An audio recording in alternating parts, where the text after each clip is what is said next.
तो कैसे हो भाई लोग? नहीं यार तो फिर बताओ ना क्या चल रहा है आजकल जिंदगी में? मैं नहीं बताऊंगा। खैर जो चल रहा है उसे रोक तो नहीं सकते, बात करते हैं ईद की। तो भाई और उनकी बहनों, जैसा कि आप लोगों को पता है कि कुर्बानी वाली ईद यानी कि वड्डी Eid is coming very soon. तो लो फिर वीडियो का आगाज करते हैं सस्ती शायरी के साथ के डब्बे में डब्बा डब्बे में पापड़, डब्बे में डब्बा डब्बे में पापड़, वड्डी ईद आने वाली इकट्ठे कर लो छापर। देहात की ईद और शहर की ईद में बड़ा फर्क होता है, इतना फर्क जितने एक बकरे और भैंसे में होता है। चलो निकल। तो हम यहाँ पे बात करेंगे शहरियों की ईद की, क्योंकि देहात में अगर एक घर में 6 आदमी है तो वो 6 के 6 ही बकरे को इस तरह चिमड़े होते हैं जैसे वेला आदमी चारपाई को चिमड़ा होता है। किसी ने बकरे को पूंछ से पकड़ा होगा तो किसी ने सींगों से, और अगर कोई किस्मत से फ्री भी खड़ा हो तो उसे भी जबरदस्ती बोल देते हैं, ओए तू कसाई नु पिछो फाड़ ला। खैर बात करते हैं शहर की ईद की। जब शहरी इलाके में मंडी लगती है तभी से शहर के हर घर में पापा इस दफा हमने बड़े वाला भैंसा लेना है। अच्छा, हालांकि पापा ने पहले ही सोच रखा होता है कि इस दफा मुर्गे की कुर्बानी दे दे तो कैसा रहेगा। बच्चे घर से स्कूल जाते हैं लेकिन पहुंचे वो मंडी में होते हैं, हालांकि उनकी जेब में पैसे वापसी के किराए के लिए भी नहीं होते, और मंडी में रेट ऐसे पूछते फिरते हैं जैसे पूरे मोहल्ले के लिए जानवर लेके जाने। और जब व्यापारी रेट बताता है तो अपने दोस्तों से कहते हैं, हाँ सुना फिर कितना साढ़े मल्ले से चाचे बशीर ने भी इन्ने ही लिया सी। और शहर में कुर्बानी के जानवर का इंतखाब करने के लिए बुजुर्गों का सहारा लिया जाता है, मतलब बूढ़े बाबों का। और वो बूढ़े बुजुर्ग जो हर रोज सुबह सवेरे गली की नुक्कड़ पर बैठे फ्री के मशवरे दे रहे होते हैं। ओ पुत स्कूल चलिया रोटी वाला डब्बा ले ले आई। नहीं लेकिन बच्चे भी बाबे की इस बात पर गौर किए बगैर अपने दोस्त से कहेंगे, ओ यारा सुबह सुबह किधर मत्थे लग गया। इस तरह के बुजुर्ग जिनकी आज तक किसी ने भी नहीं मानी होगी वो भी बड़ी ईद पे किसी की बात नहीं सुनते, और अगर साथ जाने के लिए राजी भी हो जाए तो 100 तरह के नखरे करते हैं, और ऊपर से इनकी फरमाइशें अलग। ओ पुत सीटा दी डब्बी फड़ी ना, ओ गोल्ड लीफ दी। हालांकि पीते वो लो क्वालिटी की हीरो सिगरेट है। खैर किसी तरीके पहुंच जाते हैं मंडी में, और बारिश की वजह से मंडी की हालत को भी 4 चांद लगे होते हैं, और 20 किस्म की स्मेल अलग से आ रही होती है, और ऊपर से व्यापारियों ने बकरों की इतनी नस्लें इकट्ठी की होती हैं कि सुन के चक्कर आ जाएं। टेडी बकरा, देसी बकरा, लालपुरी बकरा, पहाड़ी बकरा, लाहौरी बकरा। लाहौरी बकरा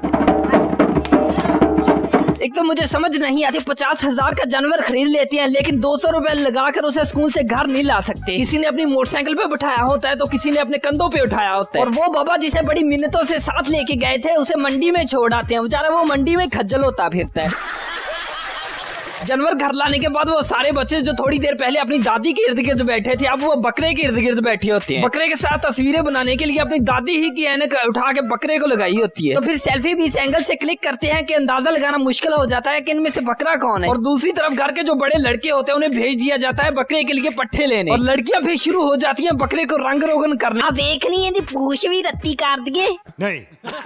और इधर रिश्तेदार बकरे के मुख्तलिफ हिस्सों पे हक जमाना पहले ही शुरू कर देते हैं। सदीक खरोड़े मैनू दे यार, मेरे गोडियां च पीड़ रहिंदी है, डॉक्टर ने दसे ने मैनू। और दूसरे दिन फिर सदीक मेरे खरोड़े याद ही ना, और आगे से सदीक नहीं हुने ले जा तो खरोड़े बकरे नु सीटां ते ठल देने आ।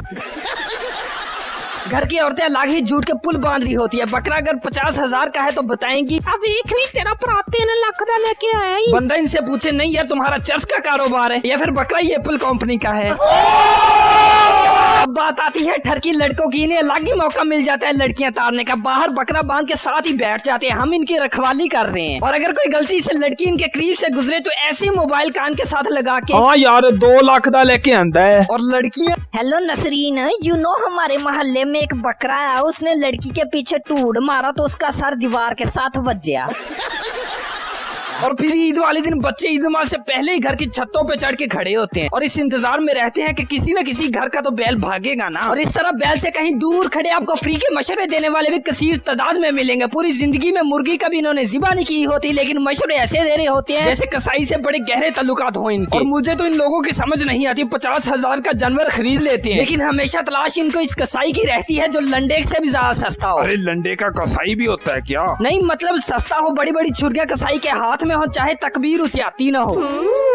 और अक्सर बैल को नीचे गिराने में कसाई भी इतना खुद को मसरूफ कर लेते हैं कि खुद ही तकबीर भी भूल जाते हैं। और कहीं बैल दोबारा खड़ा ना हो जाए, जल्दी में तकबीर तो उन्हें याद नहीं रहती, छुरी फेरते हुए happy birthday to you control. और जितने लोगों ने भी बैल को पकड़ा होता है उनमें से जो भी आगे की तरफ होते हैं वो तो बच जाते हैं, लेकिन जिसने पीछे टांगों से पकड़ा होता है ना उसे ऐसे ही मार पड़ रही होती है। यार मैं तो तेरे पैर फड़े हुए ने, तू फिर भी मैनू मारन दिया है। अब आती है बारी गोश्त तकसीम करने की। मारो भाई फ्रिजा नु टाकी शाकी और फिर सारा अच्छा गोश्त फ्रिज में। कीमा बनाने के लिए अलग, कबाब बनाने के लिए अलग, कोफ्ते बनाने के लिए अलग। वैसे घर की जो सरबराह होती है ना उसका बस नहीं चलना, वरना चाय भी गोश्त वाली बना के दे। और पीछे रह गया हड्डियों वाला गोश्त, उसे तकसीम कर दो। और वो भी हड्डियों वाला गोश्त किसी गरीब के घर नहीं, अपने करीबी रिश्तेदारों के घर, चाहे आगे से उनका कुर्बानी के लिए ऊँट ही क्यों ना हो। और रिश्तेदार भी आगे से इतने लालची। रफीक देखी ना 4 बोटियां ही कलियां हुई। चाहे अपने फ्रीजर का गोश्त की वजह से अच्छे तरीके से दरवाजा बंद ना हो रहा हो। 1 महीना ठूस कर खाने के बाद किसी को सांस का मसला, किसी के पेट में गैस, किसी को मैदे का मसला। आखिरकार जाते हैं डॉक्टर के पास और मुकम्मल चेकअप करवाने के बाद बड़ी तसल्ली से पूछते हैं, डॉक्टर साहब दसियो जरा की मसला सी। और फिर डॉक्टर का भी सबके लिए एक ही जवाब होता है, बंदा तरीके खाना सी ना।